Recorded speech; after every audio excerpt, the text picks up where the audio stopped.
আসসালামু আলাইকুম রহমতুল্লাহ। আজকে চলে আসলাম রবিউল মামার এই ফাস্টফুডের দোকানে। আমার পছন্দের একজন মানুষ উনি।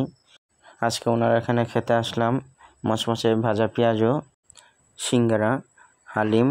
আগুনে পুড়িয়ে শিক কাবাব করে যেই হালিমটি তৈরি করে দেয় ওটা আরও বেশি টেস্ট লাগে। আর উনি হালিমে বেশিরভাগ সময় একদম শাল মাংসটা ব্যবহার করার চেষ্টা করে।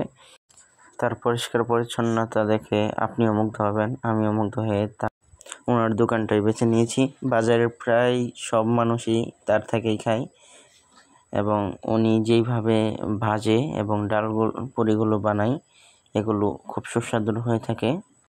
আপনাদের এই ভিডিওতে দেখানোর চেষ্টা করব সম্পূর্ণ অর্গানিক রিভিউ, যেটা দেখেন শুনেন একটু। দাদা, আপনার কাছে পুরিটা কেমন লাগছে? খুব মজা লাগছে। মাশাআল্লাহ মাশাআল্লাহ। দেখতে পেলেন ওনার মুখ থেকে শোনাবানি শুনতে পেলেন এবং আমি দেখানোর চেষ্টা করব যে উনি অনেক পরিপাটি কীভাবে, দেখেন কতগুলো পানি রাখছে, এগুলোর ভিতরে সুন্দরভাবে ধয় এবং সবগুলো একদম পরিপাটি।